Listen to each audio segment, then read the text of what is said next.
నదులను దైవ స్వరూపాలుగా కొలవడం మన సాంప్రదాయం.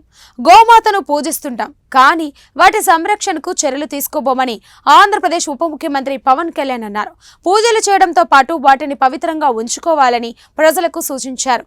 ఈ మేరకు పంచాయతీరాజ్ కార్యాలయంలో పవన్ కళ్యాణ్ అధికారులతో భేటీ అయ్యారు.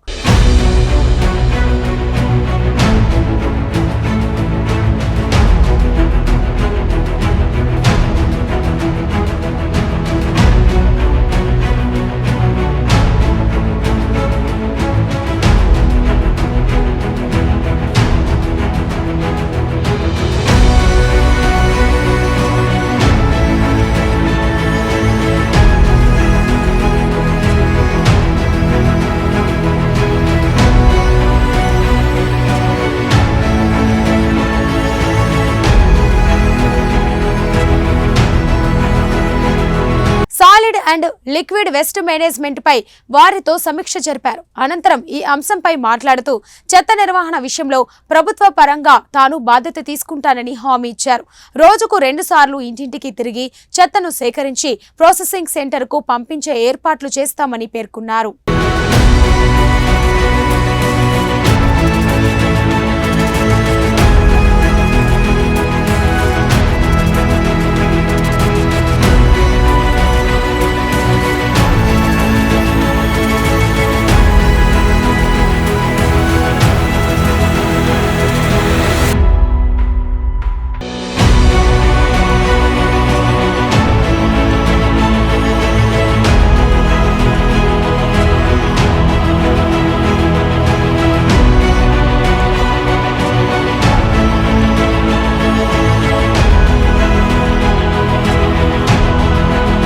ఈ విషయంలో ప్రజలు కూడా అవేర్నెస్ పెంచుకోవాలని సూచించారు. రాష్ట్రంలో ఎక్కడ చూసినా చెత్త నిర్వహణ అధ్వానంగా ఉందన్నారు. పంట కాలువలు, నదులను డంపింగ్ యార్డులుగా మార్చేశారని చెప్పారు. చిన్నపాటి నీటి కుంటలు ఉన్న చోటును కూడా చెత్తతో నింపేశారని అన్నారు. నదులకు మొక్కుతూ దైవంగా కొలుస్తూ మళ్లీ అందులోనే చెత్తను కుమ్మరించడం సరికాదని చెప్పారు. ప్లాస్టిక్ కవర్లను ఎక్కడ పడితే అక్కడ పారవేయడం వల్ల గోవులు వాటిని తిని చనిపోతున్నాయని ఆవేదన వ్యక్తం చేశారు. చెత్త నిర్వహణపై ప్రజలలో అవగాహన కల్పించవలసిన అవసరం ఉందని, దీనికి అవసరమైన చర్యలు తీసుకుంటామని పవన్ కళ్యాణ్ చెప్పారు. లేదంటే భవిష్యత్తు తరాలు తీవ్ర ఇబ్బందులు ఎదుర్కోవాల్సి వస్తుందని హెచ్చరించారు.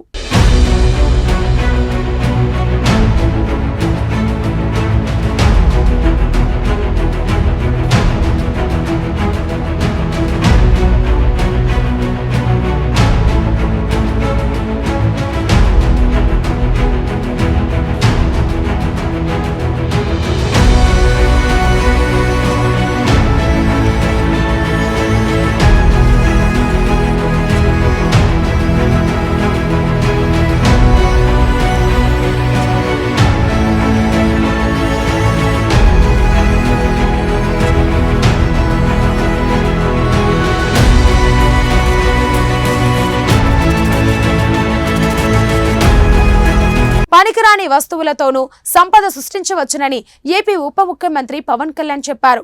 ఊడ్చి పాడవేసిన చెత్త నుంచి కొత్త సంపద సృష్టిస్తామని చెప్పారు. ఇంటింటికి తిరిగి రోజుకు 2 సార్లు చెత్తను కలెక్ట్ చేసే ఏర్పాట్లు చేస్తున్నామన్నారు. This is evening collection. So that means morning, evening, 2 times collection system. That means whatever people generate in the morning, it will be collected in the evening. Whatever people generate in the evening, it will be collected very next day morning. That means we are not allowing them to throw anything outside in the public place. And then this all will be segregated scientifically. This is a place where people will sit and appropriate containers kept. Each and every container, one container for example only for paper, other container only for cardboard, other metal, like that they will segregate. This is a manual segregation, very simple manual segregation, without big technology, without conveyor belt, without 100-acre land, 1,000 crore project. And finally we will segregate everything. Even we never throw the plastic covers, dirty plastic covers. Entire plastic cover will be. ఆపై దానిని plant లో process చేసి సంపద సృష్టిస్తామని వివరించారు. తొలుత దీనిని పిఠాపురం నియోజకవర్గంలో ప్రారంభిస్తామని, ఫలితాలు చూసి రాష్ట్ర వ్యాప్తంగా విస్తరింపజేస్తామని పేర్కొన్నారు. ప్రజలు కూడా దీనిని బాధ్యతగా తీసుకొని సహకరించాలని కోరారు. మాస్టర్ ట్రైనర్స్ ను ముందు రెడీ చేసి వాళ్ళ ద్వారా రాష్ట్రం మొత్తం శిక్షణ ఇప్పిస్తామని పవన్ కళ్యాణ్ చెప్పారు. Now I just last 4 days I am visiting our Bhimavaram Pittapuram and Gollapuram. These are the municipality and one Nagar Panchayat I visited. And really I was not very happy to see the dumping road because there is no dumping place for them. They got only one thing, drainage, huge drainage. So that is the place they have to use as a dumping ground. This is a dumping ground for several years. Almost 65% of the drainage are almost blocked with garbage. See, almost it's going to close the drainage. That level is gone. So keep on we are generating garbage. We are not allowing the people to handle in the city. What they have to do, they finally dump in that drainage. This water, heavy rain comes, all the garbage will be taken away by the water and get into the Bay of Bengal. See, it will go to sea. That's all. And most of the time it also will get burnt.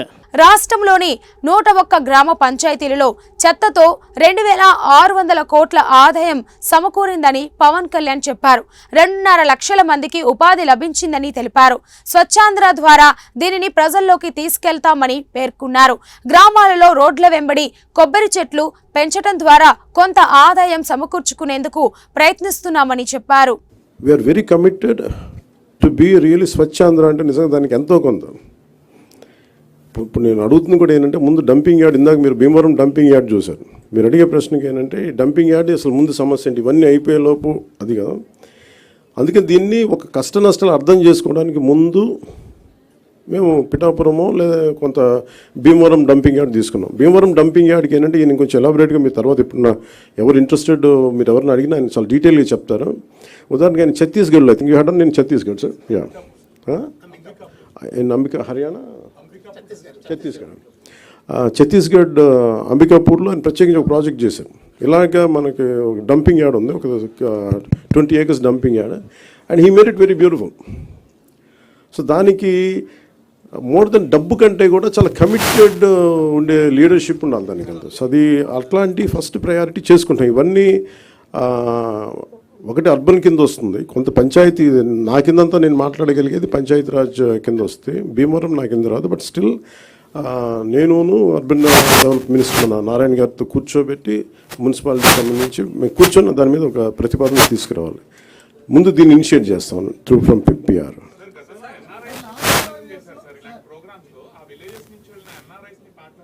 NRIs కదా.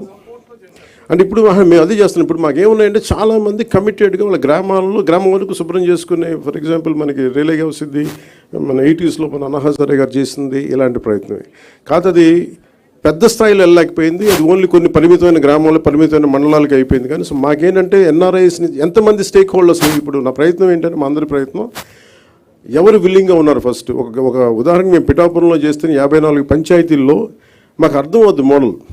ఈ model ఏ model అంటే ఎంతమంది ఒకసారి ఎన్ఆర్ఎస్ని stake holders తీసుకోవచ్చు. కొంతమంది self motivated గ్రూపే ఉంటారు. ఉదాహరణకి బాంబే లాంటి చోట బీచెస్లో ఇండివిజువల్స్ పాపం యువత చాలామంది వాళ్ళే ఒక గ్రూప్గా ఏర్పడిపోయి వాళ్ళే క్లీనప్ చేశారు బీచెస్ ఇక్కడ.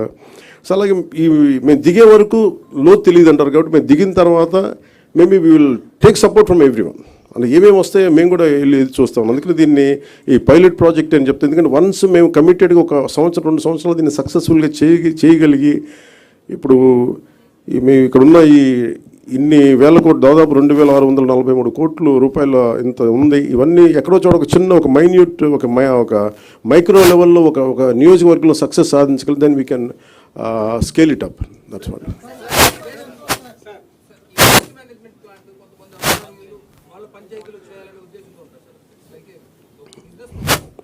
యాక్చువల్ పర్పస్ ఏంటంటే ఇప్పుడు మనల్ని ఏదైనా సరే సర్వీస్ అంటే ఎవరు పనిచేయరండి. అంటే ఇప్పుడు ఎందుకు మేము ఇది మా లిక్విడ్ రిసోర్స్ ఏమంటుందండి solid and liquid resource management అని ఎందుకు అంటున్నాం అంటే solid and liquid resource management ఎందుకంటే money is the greatest motivation. మీరు సర్వీస్ చేయండి అంటే అందరూ అలసిపోతారు, పారిపోతారు. అందుకని దీంట్లో డబ్బు ఉంది, చెత్తలో డబ్బు ఉంది అంటే అందుకే నేను ఫోటో కూడా ఏం పెడతానంటే మా లక్ష్మీదేవి ఫోటోగ్రాఫ్ పెడతారు. ఇది చెత్త అంటే దాని డబ్బు ఉండదు అనుకుంటా, దీంట్లో ఐశ్వర్యం ఉందని చెప్పడానికి ఈయన ఏంటి sir what you did something something లేదు అంటే దీంట్లో ఐశ్వర్యం ఉందని చెప్పడానికి అని మనం ఊహించాం కదా. ఒక చిన్న పేపర్లు అమ్మేసి అంటే ప్రతి దానికి కార్డు బోర్డు ఒక చిన్న ఈయనతో డీటెయిల్గా కూర్చుంటే ఈ నాలెడ్జ్ మేము ఇంపార్ట్ చేయడానికి, అంటే ఔత్సాహికులకి ఏదైనా దీంట్లో ఫర్ ఎగ్జాంపుల్ సార్ట్అవుట్ కేంద్రం పెట్టుకున్నారనుకోండి, దానికి మేము అనుకుంటుంది ఏంటంటే, చాలామంది ఉపాధి లేని యువత ఈ సెగ్రిగేషన్ సెంటర్ పెట్టి వాళ్ళకి కనుక మనం ఇచ్చి ఇది వస్తే ఇది సో ఇండస్ట్రీకి మీది ఇంతకు వెళ్ళిపోద్ది, ఒక ఇన్ని టన్నులు చెత్త వచ్చింది, ఇన్ని టన్నులు పేపర్ వచ్చింది, ఈ ఇండస్ట్రీకి అది పంపిస్తే ఇంత మనీ వస్తుంది, ఇలా చూస్తే maybe we want encourage that part. అది ఎలా చేయాలి ఏంటి అనేది మేము వెళ్ళి దిగే కొద్దీ మాకు ఎవరెవరు వస్తారు ఏమేం చేస్తారు ఆ మోడల్ మేము చాలా ఇంటెన్స్గా చేద్దాం పిఠాపురంలో.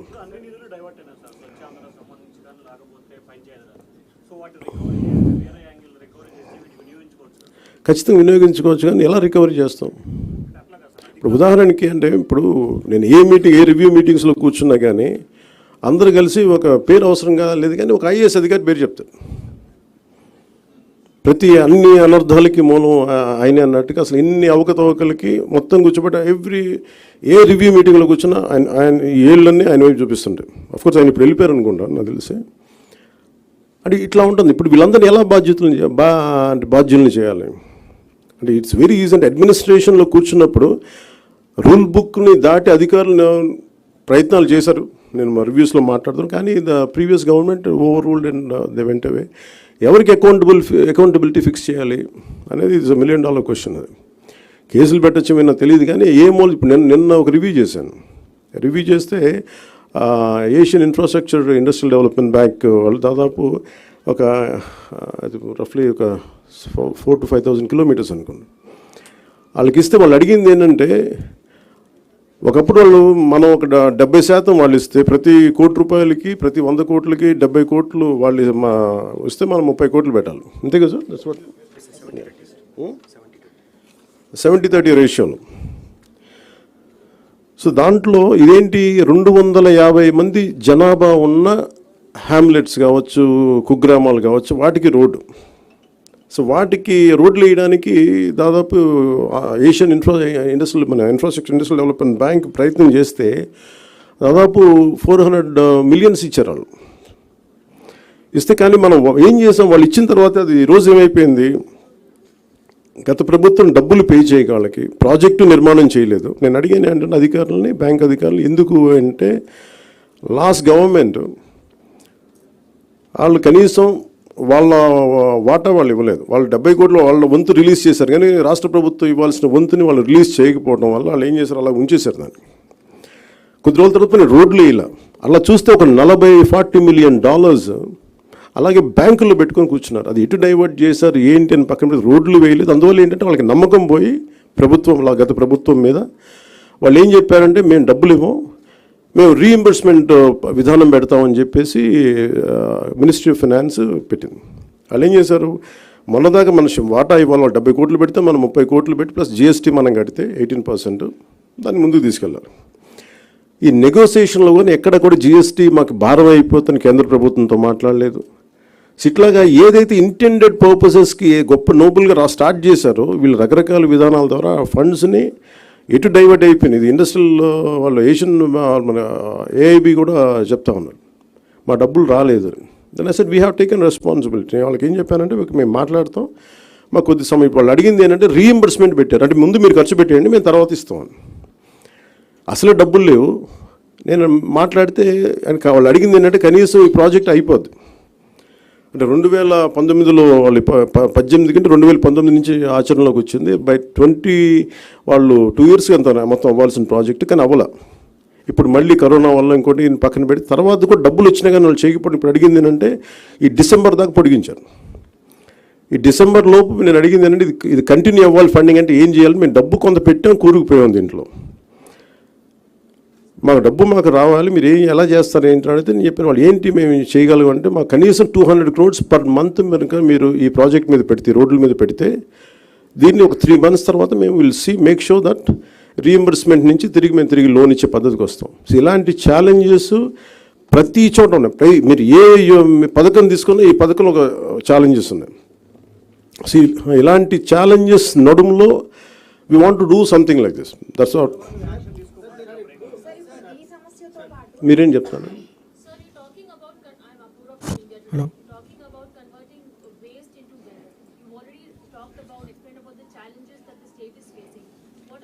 your primary stakeholders with respect to going ahead and that this waste will be converted into health? Like, are you going to take NRIs? Are you going to take the youth? That's the question has put it exactly. See, there should be a financial incentive for anyone who does this, who would like to come forward, and we have to give some kind of wealth creation has to happen from garbage. I think that should be a great motivation for a lot of entrepreneurs or youngsters to come. We don't need great knowledge for this. We don't need great technical aspects to it. It's just mere commitment and someone who is committed to collect garbage for every 12 hours and who could monitor it. And we are a part of it. And it's a challenging thing. And as you said, you have so many doubts in your question. But I said, we would like to explore. For me also, it's quite a new one, quite innovative thing. And I know I'm going to face challenges. So unless I get into it, Sir. I don't know what kind of challenges and what kind of solutions. Maybe if I get a challenge, then I say what kind of innovative solutions we would come out with. I think we keep on exploring it as each day passes by. Sir ఇప్పుడు చెత్త ద్వారా సంపద అంటున్నారు, ఐశ్వర్యం సృష్టించవచ్చు అంటున్నారు.